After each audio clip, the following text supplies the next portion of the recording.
Bien, donc là on arrive à un point, bonsoir d'abord, on arrive ici à un point où on va entrer véritablement dans le vif du sujet et nous expliquer comment on peut faire tchouva, ce que ça signifie spirituellement et profondément. Parce que finalement ici, jusqu'à présent, qu'avons-nous vu? Nous avons vu dans les 3 premiers chapitres du Tanya, donc dans le premier chapitre en réalité, du Tanya, de Yigeret HaTshuva, Tanya, mais c'est Yigeret HaTshuva, dans le premier chapitre du Yigeret HaTshuva, qu'avons-nous vu? L'Admor HaZaken nous a donné le fondement de sa position, sa définition, c'est-à-dire, que fait-on? Que se passe-t-il? Qu'est-ce que c'est que la Tshuva? La Tshuva, c'est abandonner la faute. Abandonner la faute. C'est aussi abandonner d'une certaine manière. Lapsus révélateur. Donc, abandonner la faute, y renoncer, bien sûr sincèrement et bien sûr pour toujours, ça s'appelle la Tshuva. Azivat achet bilvad, nous a dit l'Admor HaZaken. C'est simplement renoncer à la faute. Et puis, bien sûr, pour compléter, pour avoir une capara complète, alors le vidouille, reconnaître et demander mechila, demander pardon à Dieu. Mais ça même, en réalité, ce n'est déjà qu'un complément. C'est la kapara. La tchouva, c'est, encore une fois, azivat achet, on renonce à la faute. Maintenant, qu'a-t-on rajouté? Qu'est-ce que l'Admor HaZaken nous a rajouté? L'Admor HaZaken nous a dit, maintenant, il y a une deuxième chose quand même. En dehors de l'idée de tchouva en tant que telle, il y a un autre point, c'est rétablir nos relations avec l'intensité qu'elles avaient avant la faute. Il a comparé avec l'homme qui aurait enfreint la volonté du roi, qui aurait offensé le roi. Alors bien sûr, s'il a offensé le roi, de lui demander pardon, que le roi ne le punisse pas. Mais une fois qu'il lui a demandé pardon, s'il veut rétablir les relations de manière aussi bonne qu'elles étaient avant qu'il commette son erreur, dans ce cas-là, il va lui envoyer un cadeau. Donc, il y a une possibilité de cadeau. Quelle est la possibilité du cadeau? Alors, Admor HaZaken a utilisé les chapitres 2 et 3, c'est ce qu'on a vu jusqu'à présent, pour nous expliquer que le ta'anit, le jeûne, peut être ce cadeau, mais que le ta'anit ne fait pas partie de la tchouva, contrairement à ce qu'on pourrait croire. Et donc, ça n'en fait pas partie, ça n'a rien à voir avec la tchouva, c'est autre chose. C'est comme on a dit, quelque chose en plus qui sert, qui a la fonction du cadeau qu'on fait pour se réconcilier définitivement avec le roi. Donc, le ta'anit n'est pas obligatoire, le ta'anit ne fait pas partie de la tchouva, mais malgré tout, il contient en lui quelque chose de positif, et c'est la raison pour laquelle, nous a dit l'Admor HaZaken, on voit ce que nous rapporte la Gemara, que les Tanaïm ou les Amoraïm, que les sages faisaient un nombre considérable de jours de jeûne pour n'importe quelle toute petite faute. Comme on a cité le Tana, qui est un jeu avec l'histoire des laniers autour des cornes de son bœuf, dont il disait qu'on avait le droit de faire sortir cet animal le Shabbat comme ça, alors que les Chachamim disaient que c'était interdit. Mais il avait le droit, malgré tout, de le faire, puisque la halakha n'était pas encore fixée, c'était encore en débat. Donc, toutes les opinions étaient encore admises. Mais un jour, il a vu que sa voisine a fait comme il disait lui, et pas comme disait la majorité, c'est-à-dire les Chachamim. Et il a jeûné jusqu'à ce que ses dents noircissent. Donc, ce qui veut dire qu'il a jeûné vraiment très longtemps. Mais c'était uniquement dans ce sens-là, même comme on voit, donc pour une faute qui n'en était pas une en réalité. C'est pour ça que l'Admor HaZaken a cité ce cas. C'est intéressant, c'est une faute qui n'en est pas vraiment une. Il n'a rien fait de mal. Il n'a pas enfreint de décision. Il aurait fait une faute si la halakha avait été fixée. Mais elle ne l'était pas. Donc tout allait bien. Mais malgré tout, même pour une toute petite faute, un semblant, un soupçon de faute, il n'a pas hésité. Mais ne déduisons pas de là, beaucoup insisté le Admour Azaken, que donc le jeûne est une technique de tchouva. Ce n'est pas le cas, c'est le cadeau en plus. Et pour hâter la capara peut-être, etc. Maintenant, on voit que, et de là aussi découle d'ailleurs, nous a-t-il dit, ce que nous enseigne le Harizal. Le Harizal qui fixe pour chaque faute à réparer un nombre de ta'anit plus ou moins élevé.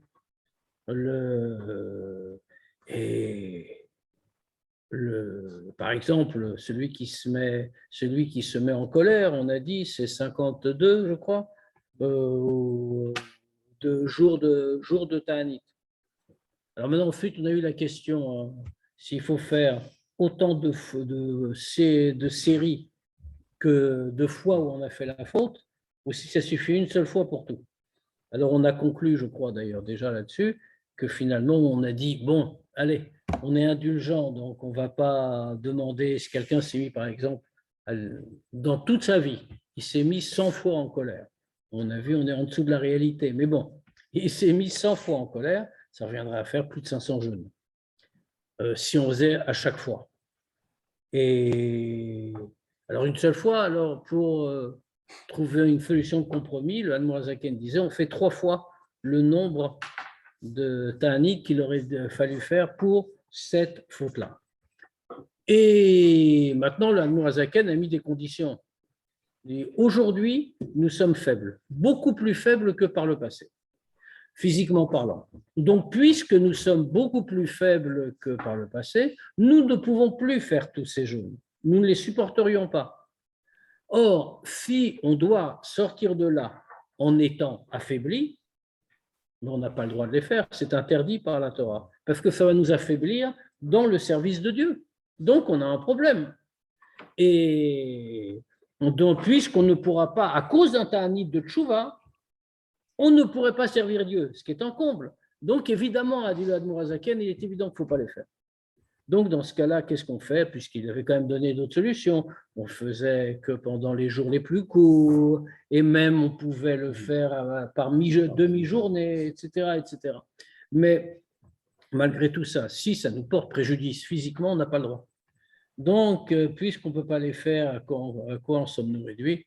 On en est réduit à donner la tzedaka à la place. Il a même donné le montant, mais le 18 Golden Polish par jour de Ta'anit. Mais ce qui fait bien sûr des sommes considérables. Hein. Donc, bon, comme on a dit la fois dernière, la meilleure façon finalement, c'est de ne pas faire de faute. Donc, une fois qu'on a dit tout ça, finalement, on est resté avec quoi? On est resté avec le fait que le jeûne, ça n'est pas lié à l'idée de tchouva. On est resté avec l'idée que puisque le jeûne n'est pas lié à l'idée de tchouva, mais que c'est quelque chose en plus, donc on en est là. Mais maintenant, on peut entrer dans le vif du sujet, c'est-à-dire qu'est-ce que c'est finalement que la tchouva, au sens le plus fort, au sens profond. Et à partir de là, c'est à ça qu'on va s'attacher. On a fini cette longue introduction que l'Admour Azaken avait dit dans le premier chapitre, les différents tchouvas qui existent, sur les mitzvot positives, les mitzvot négatives, et à chaque fois aussi, et les fautes aussi qu'on aurait pu commettre et qui entraînent une peine de mort par Dieu ou la peine de carette. On a vu que c'est différents degrés avec différents degrés de capara. On a évacué le principe du ta'anit pour la tchouva. Maintenant, reste à voir ce que c'est que la tchouva. Donc, on en est là. Chapitre 4, Perek Dalet. Ve'ulam. Kol anal, maintenant, tout ce qu'on a dit, ou les gmara kapara ou miru kanefesh, la vaye, achara tchouva. Maintenant, tout ce qu'on a dit, ces histoires de jeûne, cette histoire de tout ce qu'on a dit, donc de donner la tzaka au maximum, c'est là-dessus qu'on avait terminé. Puisqu'on ne peut plus jeûner, on a pris l'habitude aujourd'hui de multiplier autant que possible la tzedaka. Maintenant, une fois qu'on a dit tout ça, tout ce qu'on a dit, c'est pour terminer la capara, pour terminer le rachat, pour nettoyer comme il faut l'âme pour Dieu, après qu'on ait fait tchouva, puisque la tchouva, on rappelle la définition, c'est ce qu'on a dit, c'est abandonner la faute, renoncer à la faute, ne plus la recommencer. Moshe Nidbaer El Magmara Perekama Dizvachim, que comme on a rapporté plus haut de la Gemara dans le premier Perek de Zvachim, des Ola Doroni Lachar Shritza Apaklit, que qu'est-ce que c'est le Korban Ola, puisqu'on a comparé le Ta'anit à un certain Korban, ce sacrifice qu'on appelle celui de Ola. Or, qu'est-ce que c'était que le Korban Ola? Pourquoi on offrait un Korban Ola qui était un sacrifice très simple puisqu'il était entièrement consumé sur le Misbéach? Il n'y avait rien pour les propriétaires, rien pour les Kohanim, on le faisait brûler entièrement.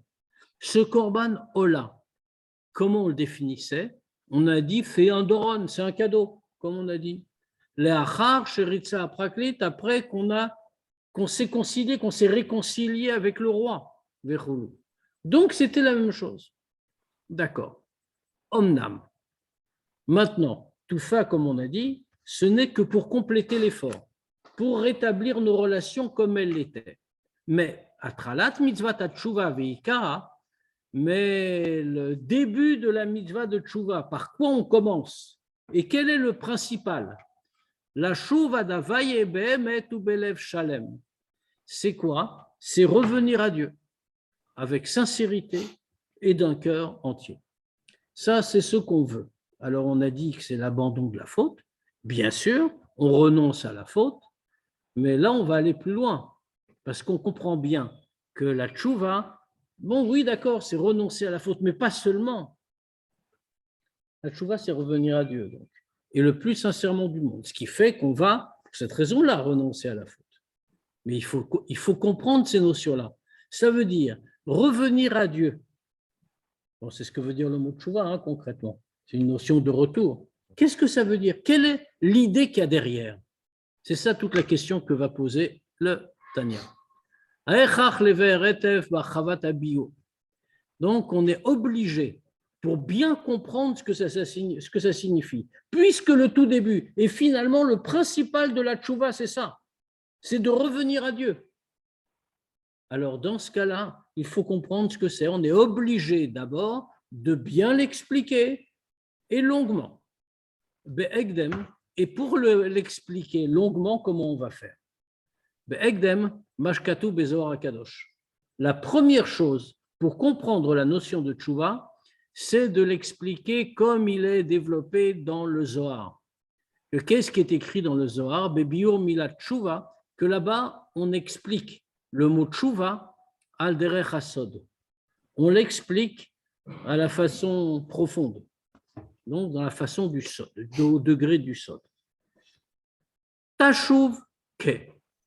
Le Zohar divise le mot tchouva en deux. D'une part, tashuv, revient, ou plutôt, pardon, j'ai mal traduit, tashuv ke, retourne, he. Qu'est-ce que ça veut dire? Alors le Zohar le dit, he tata, tchouva tata, he ila, tchouva ila. Le he dont parle le Zohar ici, c'est le he qui se trouve dans le nom de Dieu. Yudke Vavke. On voit que dans le nom de Dieu, il y a deux he. Le premier, dans Kabbalah, porte le nom de he ila, le he supérieur. Le deuxième he porte le nom de he inférieur. Donc, le Zohar conclut l'idée en disant he tata'a, pour ramener, si ce qu'on a touché, c'est le he inférieur, le he tata, donc en araméen, le he inférieur. Dans ce cas-là, il suffit d'avoir tchouva tata'a, la tchouva inférieure, c'est-à-dire le premier degré de tchouva. Maintenant, si notre action fautive a touché le he ila'a, le he supérieur, c'est-à-dire le premier he, alors tchouva ila, on n'a pas besoin seulement de tchouva tata'a, mais il nous faut tchouva ila, le degré supérieur de tchouva.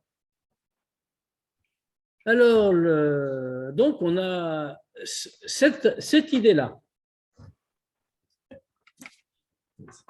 Cette idée-là que nous donne le Admour Azaken tiré du Zohar est l'idée sur laquelle il va fonder tout le Geret HaTshuva. C'est le passage de fondation qu'on vient de nous donner. Donc, Tshuva, Tashuv, c'est le He du nom de Dieu. On comprend toutes les implications. Hein. Alors, on va longuement les développer, ces implications, mais on les comprend tout de suite. Ça veut dire que si un homme enfreint la volonté de Dieu, ce n'est pas lui que ça concerne uniquement. Il a dérangé quelque chose, si l'on peut dire, au niveau de Dieu. Il a dérangé le nom de Dieu. Il a touché jusque là-bas. C'est le pouvoir qu'il a, qui ne vient pas de lui. C'est Dieu qui a donné ce pouvoir à l'homme. Donc, s'il a fait une avéra, chas shalom, pas trop grave, toutes sont graves, mais disons que si elle ne porte pas trop loin, alors dans ce cas-là, il a touché le deuxième He du nom de Dieu. Si la avéra est grave, il a touché le premier He du nom de Dieu. Et donc, il y a la tchouva qui correspond. Le deuxième He, c'est le He inférieur, donc tchouva inférieur, le premier degré. Le premier He, c'est le He supérieur, donc nécessité de la tchouva ila, tchouva supérieure, qui est tout à fait un autre degré, mais on va expliquer. Ça veut dire qu'on a totalement changé le sens du mot tachouv. Quand on lit dans le premier sens, dans le pshat, chouv, tachouv, fais tchouva, qu'est-ce qu'on entend? Nous, on doit faire tchouva. L'homme qui a fait la faute, ce qu'on a dit aussi dans le Tanya, ce qui est le sens exact. On doit nous faire tchouva, c'est-à-dire nous revenir à Dieu. Ici, le Admour Azaken, en citant le Zohar, a donné un sens tout à fait différent. Ce n'est pas seulement nous qui devons revenir à Dieu, ça c'est une chose, on est d'accord, il n'y a aucun problème, mais c'est nous qui devons remettre, ramener, rendre, le faire retourner. Ce n'est pas nous qui retournons, mais nous devons faire retourner la lettre du nom de Dieu à la place qu'elle avait dans les mondes spirituels. Sinon, on a remis l'univers en cause. Donc, c'est ça l'enjeu de la tchouva. C'est ce qu'on va expliquer. Alors maintenant, le Admour Azaken ne va pas répondre tout de suite à la question. Hein. On a quelques chapitres devant nous avant d'avoir une réponse. Pourquoi? Parce que c'est ce qu'il va nous dire tout de suite. Pour comprendre ça, il faut d'abord comprendre qu'est-ce que c'est la faute. Qu'est-ce que c'est qu'une faute? On sait la définition légale de la faute, on la connaît. Il suffit de regarder dans le Shulchan Aruch, on sait ce qui est interdit et ce qui est obligatoire. Donc, on sait définir la faute. Mais en quoi c'est important? Quelle est la conséquence spirituelle d'une faute commise? Pour un commandement positif, pour un commandement négatif, pour un commandement sur lequel on n'est passible de la peine de mort infligée par Dieu, mita bidei shamayim, ou alors de karet, la peine de retranchement, c'est aussi une mort spirituelle. C'est ça qu'il faut comprendre. Qu'est-ce que c'est qu'un chet? On va commencer par là, mais il y a d'abord encore une petite question à laquelle il faut poser, parce qu'on a encore un sujet d'étonnement. Vegam mashekatuv bezohar akadosh. Il y a encore une autre chose qu'on ne comprend pas, qui est écrite dans le Zohar, biktsat mekomot, dans certains endroits, she'en tshuva moelet lepogem brito umotzi zera levatala, que la tshuva n'a pas d'effet pour quelqu'un qui porte atteinte à son brit et qui émet de la semence en pure perte. Alors on sait que c'est une faute très grave, que ça porte atteinte vraiment à des choses très très profondes. Mais malgré tout, on a un problème avec cette phrase-là. C'est une phrase qui est dans le Zohar. Mais comment le Zohar peut-il dire ça?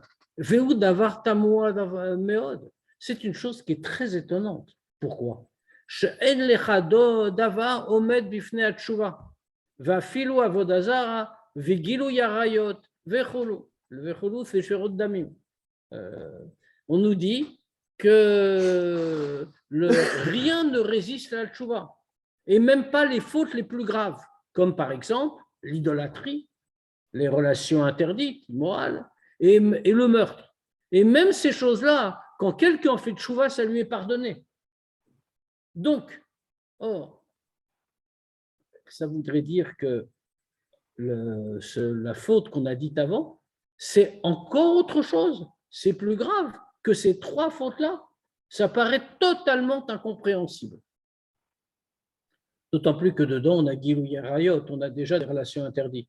Alors, ça semble si voisin. Pourquoi est-ce que la tchouva n'aiderait pas pour cette faute-là? Ça devrait aussi aider. Pirouche be Reshit Rochma. Il y a un sefer qui s'appelle Reshit Rochma. Le Reshit Rochma est un sefer, on va dire, d'éthique, comme on dit dans le beau langage. Un sefer de morale fondé sur le Zohar, qui a été écrit au XVIe siècle. Et le Reshit Rochma est un des Sfarim que tous les Chassidim connaissaient à l'époque. Le livre existe, je veux dire, on peut même l'acheter en librairie. Mais c'est un Sefer que les Chassidim du Baal Shem Tov, du Maggid, du Admor HaZaken étudiaient régulièrement. Ils le connaissaient vraiment. Autrement dit, quand on devenait un Chassid, on voulait étudier Chassidut, à minima, on connaissait déjà Reshit Rochma, on avait déjà pris le Zohar dans ces temps-là. Donc, le Reshit Rochma est un texte très classique et qui vient entre autres expliquer le Zohar sur ce sujet. Et il vient résoudre la contradiction. Chez Kavanat Zohar, Shen Moelet Tshuvatata, Kim Tshuva Ila Vechulu.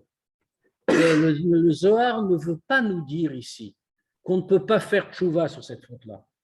Il vient nous dire autre chose. Il vient nous dire que Tshuvatata ne marche pas.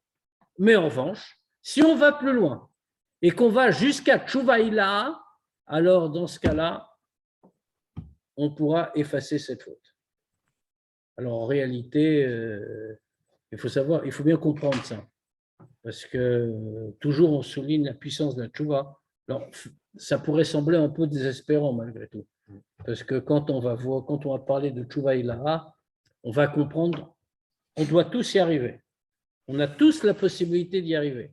Mais enfin bon, c'est un degré spirituel réel, qui est donc compliqué à atteindre comme tous les hauts degrés spirituels, y compris dans le domaine de la tchouva.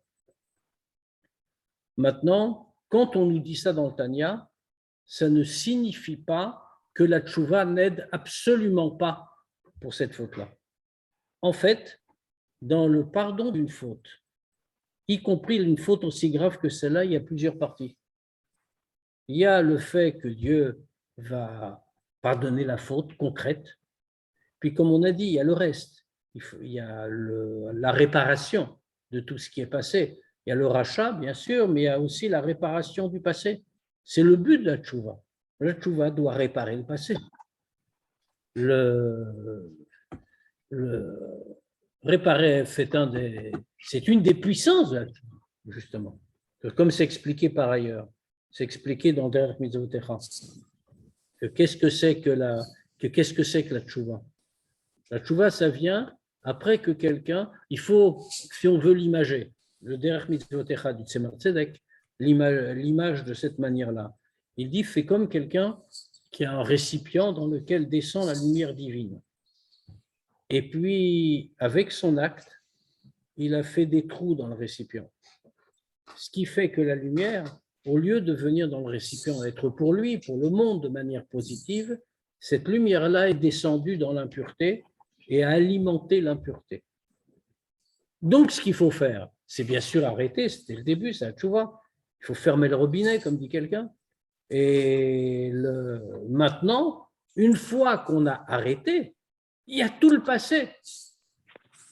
Le but, l'aboutissement de la tchouva, c'est que le passé soit réparé aussi. On va boucher les trous et toute la lumière qui est tombée dans l'impureté, là où elle n'aurait jamais dû arriver, on va la récupérer et la remettre du bon côté, dans la Kedusha, dans la sainteté.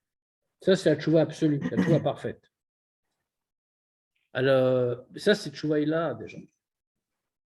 Maintenant, malgré tout, est-ce que Dieu va pardonner? Est-ce qu'il va nous compter comme une faute? Non. Si on a fait tchouva, on n'a pas recommencé. Maintenant, malgré tout, le tikkun, la réparation du passé, c'est qu'il faut aller au-delà. Tchouva ilah. Et on a un peu de chemin. Mais bon, si on part plus tôt, on arrivera plus vite. Donc, en tout cas, iné. Donc, on a cette question. il faut comprendre pourquoi une faute particulière en tout cas, échappe à la tchouva normale. Qu'est-ce qu'on a fait de tellement plus terrible que, comme on a dit, Avodazara, Gilouya Rayo, Teshfichut Damim? Pourquoi ça demande quelque chose de plus? Ça aussi, on va le comprendre. Iné avinzot, me'at miser. Maintenant, pour comprendre un petit peu tout ça, un minimum, Tsarich la'agdim ma shemevoa ma katuv divrei Razal, inyan hakaret ou mita bidei shamayim. Alors, pour comprendre ça un petit peu, alors il faut d'abord faire quelques introductions. Il y a plusieurs introductions comme ça qui vont nous permettre d'aller plus loin. Il faut d'abord commencer en expliquant ce que les Chachamim nous disent. Qu'est-ce que c'est que l'idée de karet, le retranchement, mita bidei shamayim, la peine de mort donnée directement par Dieu, kshavar avera shechayavim alea karet. Ayamet mamash kodem chamishim shana.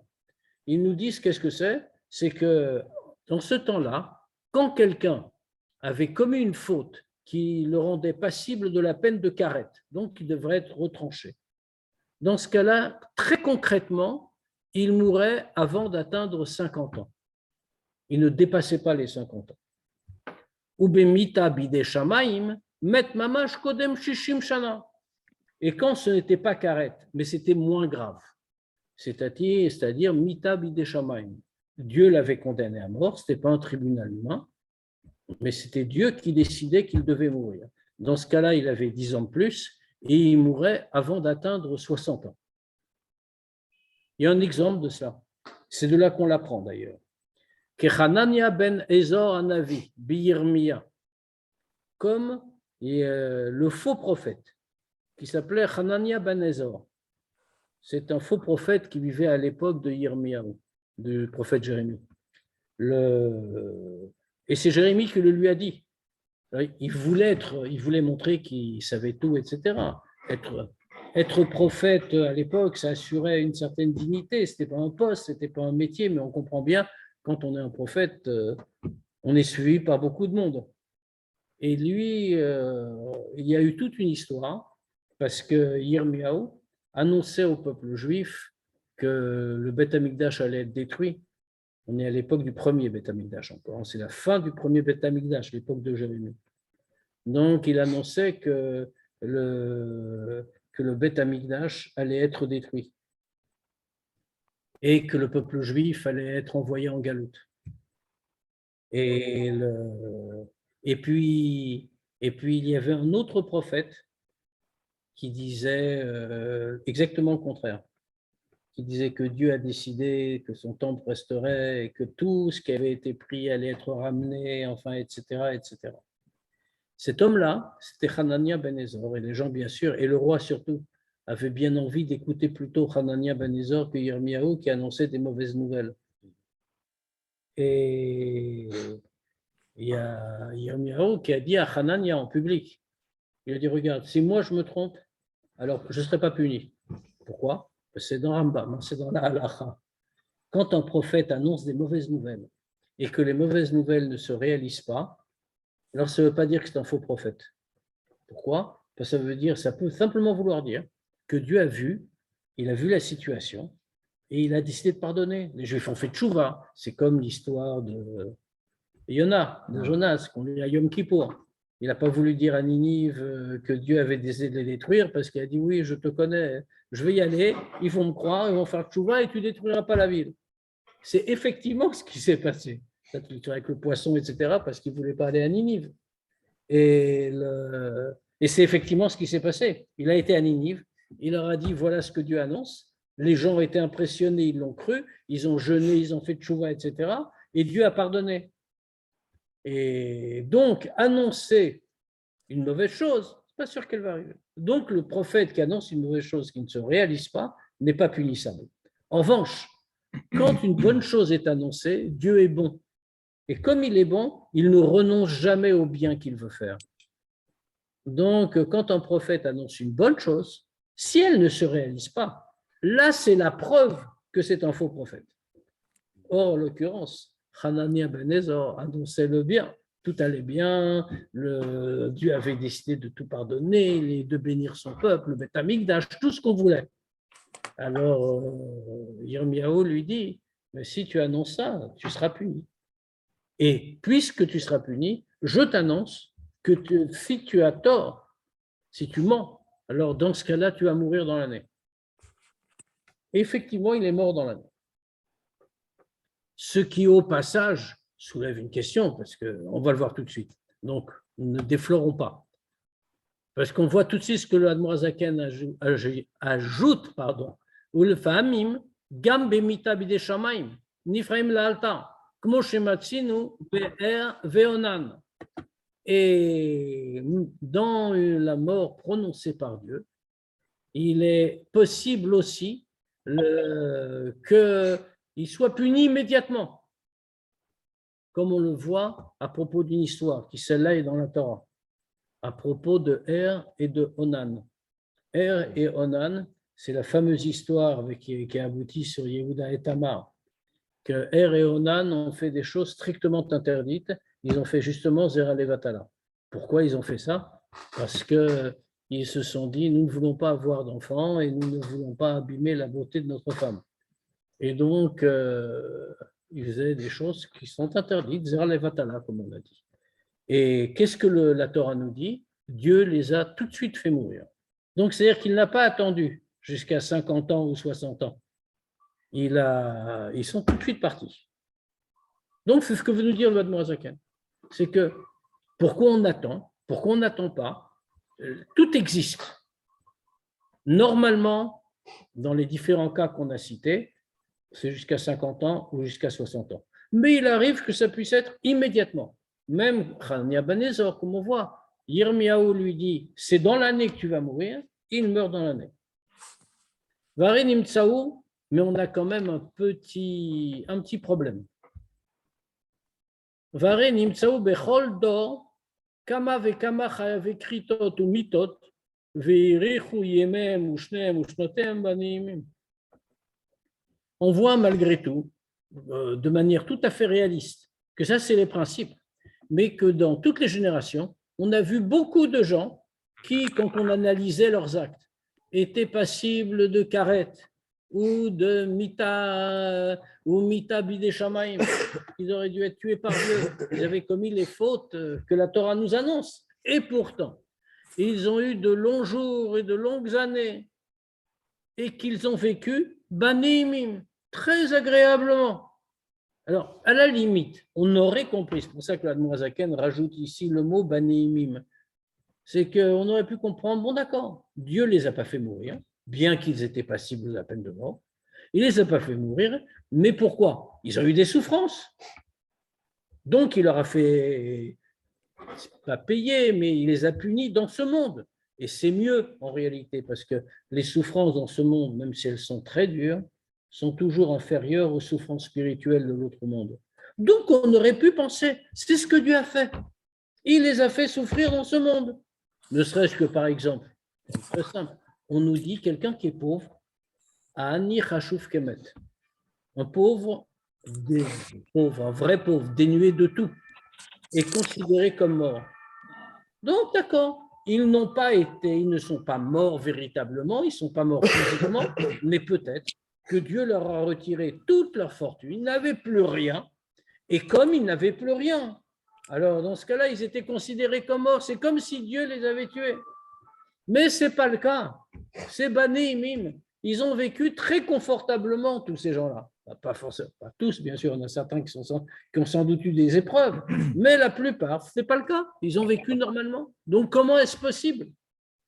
Donc, nous voyons que toute l'histoire est difficile à comprendre. Nous avons beaucoup de questions. Là, on va essayer de répondre à tout ça. Et pour ça, on va passer par plusieurs introductions qui vont poser des principes fondamentaux sur la manière de regarder notre relation avec Dieu et ce que cause la faute. C'est entre autres pour ça, bon, c'est un texte saint en soi, le Yigeret HaTshuva, mais c'est un texte très important aussi, parce qu'il parle de ces problèmes fondamentaux. Quel est notre rapport avec Dieu? Qu'est-ce que Dieu attend de nous, spirituellement parlant? Il attend de nous qu'on fasse Torah et Mitzvot. Ça, on est d'accord. Mais qu'est-ce que ça veut dire? Quel est le rapport? Quel est le lien qu'il y a avec lui? Et quel est le poids de la faute dans ce lien? Et comment est-ce qu'on répare? C'est vraiment des questions fondamentales. Achaïnian Yuvan. Maintenant, on va répondre à tout ça. On va y répondre Alpi Mashekatouv Ki Chelek Avaye Amo. D'après ce qui est écrit, que son peuple, le peuple juif donc, Chelek Avaye, il est une partie de Dieu. Vechulu. Qu'est-ce que ça veut dire quand on dit que le peuple, son peuple, le peuple juif est une partie de Dieu? Qu'est-ce que ça signifie? Alors, Mourazaken nous le dit. Chelek Mishem Avaye Baruchu. Sa neshama, la neshama de chacun d'entre nous, est une partie du Shem Avaye Baruchu, du nom de Dieu, le degré le plus élevé. Kedirtiv, qu'est-ce que ça veut dire? Comme il est écrit, alors on l'a déjà, le Mourazaken a déjà signé, a déjà cité, je suis fatigué ce soir, a déjà cité ce passouk dans le début du Tanya. Il le reprend ici pour une nouvelle utilisation. Kedirtiv, Vaifar Ba'apav Nishmatraim, comme il est écrit, il insuffla dans les narines de l'homme Nishmatraim, une âme de vie. On voit qu'il y a une différence entre la création de chacun d'entre nous et tout le reste des créatures. Pour aucune créature, il n'est dit cela.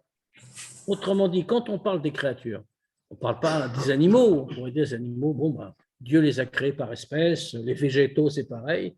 On regarde tout en tant que créature de Dieu, bien sûr. On n'a pas de sens de valeur entre le minéral, le végétal, l'animal. Mais on voit que Dieu crée tout par espèce. On ne dit pas qu'il a insufflé une âme de vie, même si l'âme, c'est spécifique à l'être humain, bien sûr. Mais malgré tout, l'animal a quelque chose qui le fait vivre, un souffle de vie. On ne dit pas que Dieu a mis un souffle de vie dans l'animal ou dans le végétal. Une différence fondamentale, plus que ça, parce que ça, on pourrait comprendre que l'homme est supérieur à l'animal. D'accord. Ce que je veux dire est déjà largement passé de mal. Mais comparons par rapport aux anges. Les anges sont des créatures. Ah oui, c'est vrai. Ce ne sont pas des créatures matérielles. Mais ça ne veut pas dire qu'ils ne sont pas des créatures. Dieu les a créées. Au point même que les Chachamim s'interrogent pour nous dire, mais quand est-ce que Dieu a créé les anges dans le récit de la création? On ne voit pas apparaître les anges. Il dit c'est le 4e jour, quand il a créé les oiseaux. En même temps qu'il crée les oiseaux, il crée les anges. Alors, il ne les crée pas comme des oiseaux. On dit, ils n'ont pas de corps, ils n'ont pas d'existence physique, mais ils ont une existence spirituelle. Ce sont donc des créatures. On ne voit pas que Dieu dise, ou que la Torah nous dise, que Dieu a insufflé dans les narines des anges, ce que ça veut dire en spirituel, un souffle de vie ou quoi que ce soit. Autrement dit, nous sommes les seules créatures faites par Dieu qui aient eu ce traitement-là. Pourquoi est-ce qu'on nous le précise? Parce que Salomon Mourazaken l'avait déjà cité aussi, celui qui souffle, souffle de sa profondeur. Alors c'est toujours l'explication classique. Quand il y a deux manières, un homme peut exhaler de l'air de deux façons différentes. Soit en respirant, nous recrachons de l'air vers l'extérieur, mais quand nous expirons, nous ne faisons que rejeter la partie la plus superficielle de l'air que nous avons dans nos poumons. En revanche, si nous voulons faire sortir l'air que nous avons dans nos poumons au plus profond, nous devons souffler, comme il est écrit, veille pas, il a soufflé. Nous devons souffler. À ce moment-là, nous nous vidons. Et ce que nous avons fait sortir de nous, c'était ce qu'il y avait de plus profond. Alors, on applique ça à Dieu. Alors, bien sûr, il va le dire tout de suite. Mais bien qu'il n'ait pas de forme corporelle, etc., Donc, bien sûr, tout ça, ce sont des images qui nous disent tout de suite, Ar dibra Torah, qu'est la chambre Adam, mais la Torah parle le langage des hommes. Donc, elle nous fait comprendre cela. C'est-à-dire qu'il y a entre nous et Dieu un lien plus profond, un lien qui vient du plus profond, c'est-à-dire de l'essence même de Dieu, qu'il n'y a dans aucune autre créature, même pas dans les anges. Alors, bien sûr, si on regarde autrement, on va dire que les anges sont plus élevés que les hommes, ce qui est vrai aussi. Mais du point de vue de la nature de la vitalité qui nous anime, notre lien à nous est plus avec Dieu est plus profond que celui qui lie un ange avec Dieu. Kikmo sheyesh efresh, ve'evdel gadol ba'adam atarton al derech mashal, ben hahevel sheyotze mipiv bediburo level hayotze al yede neficha. Que de la même manière qu'il y a une grande différence chez l'homme en bas, chez nous, par exemple, entre le souffle qu'il fait sortir par sa bouche en parlant et le souffle qu'il fait sortir en soufflant. Pourquoi? Comme on l'a expliqué, chez Beyotse Bediburo, Melouvajbo Koar Vechayut Meat Misère. Parce que quand il fait sortir de l'air en parlant simplement, il y a dedans un corps, une chayut, une force, une vitalité très réduite. Et c'est vraiment le plus superficiel de l'âme vivante qui se trouve en lui. Aval beyotse bekor, anofeach, demitochon nafar. Mais quand l'air sort par la force de celui qui souffle, il le fait sortir de l'intérieur de lui. Mais l'ouvajbo koar vechayut lumit. Dans ce souffle sont habillés une force, une vitalité profonde, miprinat nefesh achaya vechulu, de ce qui vient du plus profond de son âme vivante. Et on le voit très facilement, je veux dire, un homme, quand il parle, peut ne jamais s'arrêter de parler. Ça ne le fatigue pas. Et pourtant, il a utilisé sa vitalité. Il fait, comme on a dit, l'exhale de l'air quand il parle. Il devrait s'arrêter un jour, il va manquer d'air peut-être. Mais il ne s'arrête pas. Pourquoi? Parce que cette vitalité qu'il expire est une vitalité très réduite. Il n'y a pas beaucoup de force dedans. Alors que quand il souffle, là, il est obligé de s'arrêter. Il ne peut pas souffler, faire sortir l'air de lui constamment. Pourquoi? Parce qu'il y a beaucoup investi. C'est le plus profond de lui qui sort.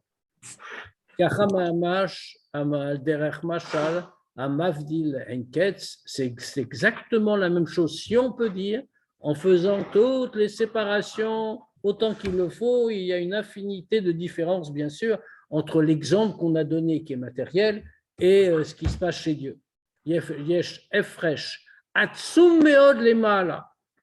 Pour la même raison, pour cette raison qu'on vient de dire, puisque pour nous, Dieu a soufflé, si l'on peut dire.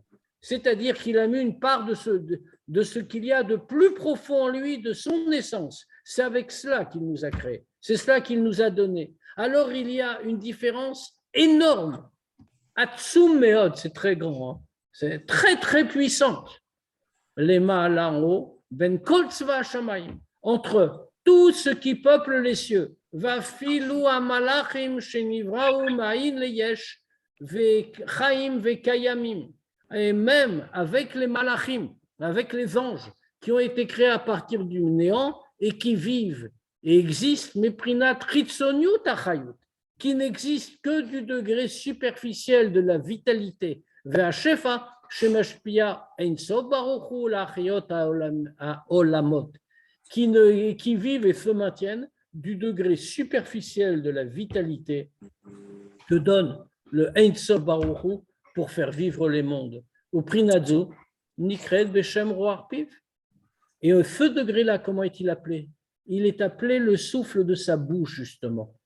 Al-Derer Machal, bien sûr, c'est une métaphore. Kmoshe Katouv, mais la métaphore, justement, on la trouve dans les versets, on la trouve dans les psukim, comme il est écrit.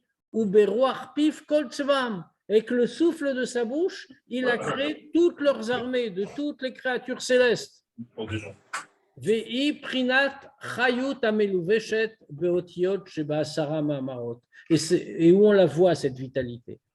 C'est la vitalité qui est habillée dans les lettres des 10 paroles par lesquelles le monde a été créé. Shen prinat kelim vam shachot, qui sont des réceptacles, la façon dont la lumière de Dieu descend dans ce monde. Comme c'est expliqué dans le Tanya proprement dit. Et dans le Shara Yichud Ve'emuna, que chaque lettre en réalité, chaque lettre de l'hébreu, chaque lettre de la création est un vecteur pour la vitalité qui permet à la chose d'exister, comme on l'a longuement expliqué. Mais ça veut dire que c'est du superficiel. Ce n'est pas véritablement la lumière divine, c'est très contracté au point que ça s'habille dans une lettre. Non, il y a une très grande différence entre cette situation-là, qui est même celle des anges, donc, ou ben nishmat Adam, et entre l'âme de, et si on compare avec l'âme de l'homme, l'âme de l'homme, d'où est-elle venue? Uniquement de cette parole de la bouche, de ce degré très contracté? Non, du degré le plus profond de la vitalité. De ce degré le plus profond que donne le Ein Sof, comme c'est écrit. Là aussi, on le voit dans les psukim. Vaïpar, le pasuk qu'on a cité. Dieu a soufflé. Vacharkar, yarda beseter amadrega gamken. Aliede prinat otiot, shebemamar naase adam vechulu. Maintenant, ensuite, une fois que Dieu a soufflé, la lumière n'est pas restée, le souffle n'est pas resté à ce même degré. C'est un degré d'infini. Il ne peut pas descendre dans une enveloppe corporelle limitée. Donc, il s'est contracté. Il s'est contracté. Ensuite, elle est descendue dans des différents degrés, dans les degrés cachés également, à l'idée prinatotiot, par l'intermédiaire des lettres, qui est dans la parole de Dieu qui crée l'homme, où Dieu dit « Naase Adam, faisons l'homme ». Dès les clavesh begouf olamazé à Tarton, pour qu'elle puisse s'habiller dans un corps matériel dans ce monde-ci. Mais malgré tout, il y a une grande différence avec la situation des anges. C'est que les anges, a priori, sont créés par cette lumière contractée, alors que nous sommes créés à l'origine par la lumière pure et parfaite de Dieu sans contraction, par le plus profond. Ensuite, pour défendre dans le monde et s'habiller dans un corps, cette lumière, si on veut dire, qui n'est pas vraiment une lumière, enfin bon, on a compris, va se réduire à la dimension voulue. Et comme on le voit très clairement, une autre illustration. Et c'est pour ça qu'on voit que les anges sont appelés par le nom de Elohim. C'est dans le passage, comme il est écrit, ou qui a vaillé Elokechem, Eloké Elohim, que Dieu, votre Dieu, il est appelé Eloké Elohim, le Dieu des Elohim. C'est qui les Elohim? Les Elohim sont les anges. C'est-à-dire qu'ils sont désignés par le nom de Elohim. Une autre explication, un autre verset qui l'illustre. Odou l'Eloké Elohim, louez le Dieu des Elohim. Viavou bnei Elohim litiatsev, et comme on voit encore, et les fils d'Elohim sont venus pour se présenter. Autrement dit, les malachim sont clairement désignés par le nom de Elohim. Les fiches levad, tout simplement parce que, pour la raison qu'on a dit, parce que d'où prennent-ils leur vitalité? C'est de la partie superficielle qui est uniquement le degré des lettres. Veshem Elohim ou prinat ritsoniut legabe shem Havaye baruchu. Et une grande différence entre les deux noms de Dieu. Havaye, le nom en 4 lettres, et Elohim. Elohim par rapport à Havaye est comme le superficiel du Shem Havaye. C'est déjà très contracté. C'est un nom qui représente la Gvura, c'est-à-dire la limitation, la contraction. Et les anges sont appelés par le nom d'Elohim, même s'ils sont évidemment spirituellement bien plus élevés que nous. Aval nishmata Adam, mais la neshama de l'homme, Shem pnimiut achayut, ichelek Shem Havaye baruchu. La neshama de l'homme qui est du degré, comme on l'a dit, le plus profond de la vitalité. Ça, c'est une partie non pas de Elohim, mais comme on a dit, Chelek Havaye Amo, comme on l'a dit tout à l'heure. Son peuple, c'est une partie de Dieu, j'ai traduit. Mais le nom de Dieu qui est employé là-bas, ce n'était pas Elohim, C'était Havaye. Donc, c'est une partie de Shem Havaye. Qui Shem Havaye Moré Aplimut Achayut, parce que le nom de Havaye représente la vitalité la plus profonde ou le plus profond de la vitalité chez les Mala Miprinat Otiot, qui est bien plus haut que le degré des lettres par lesquelles le monde a été créé. On va s'arrêter là pour ce soir, il y a encore beaucoup à dire. Je reviendrai peut-être un petit peu dessus parce que j'avais d'autres choses que je voulais vous dire à propos de ce texte, mais je voulais quand même arriver à un passage où vous pouvez s'arrêter. Bien sûr, on peut répondre aux questions si vous le voulez. On voit que la source des âmes, c'est dans Malchut quand même. Donc non, la source des âmes n'est pas dans Malchut. La source des âmes, la source des âmes, c'est dans l'essence de Dieu.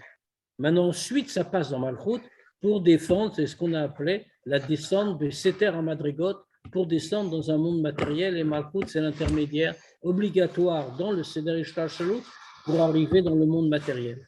Mais l'origine de l'origine, c'est l'essence même de Dieu. Chelek Havaye Amo. Et alors, le grand chidouche, en réalité, ce qu'on vient de dire, c'est que l'âme reste attachée au même degré de l'essence de Dieu, même quand elle est habillée dans un corps. Alors qu'on aurait pu penser que maintenant on est très loin. On le voit d'ailleurs dans le mot Amo. Le mot Amo, d'où vient-il? Son peuple. Il y a un pirouche dans Chassidut qui nous explique que le mot Amo renvoie aussi à l'idée de Gechalim Ommot, c'est-à-dire des charbons ardents. Qu'est-ce que c'est que des charbons ardents? Des charbons ardents, ce sont des charbons qui enferment la flamme. La flamme n'apparaît pas à l'extérieur.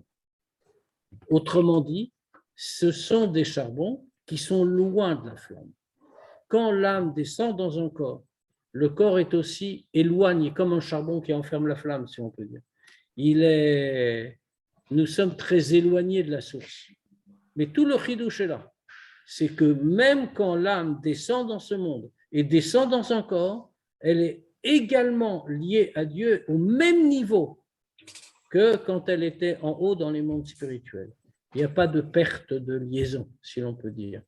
Donc c'est pour ça que oui, c'est vrai bien sûr que tout vient de Malchut, etc., comme c'est expliqué par ailleurs. Mais ça, c'est les degrés de la descente. Quand on regarde à l'origine des origines, on est dans l'essence de Dieu.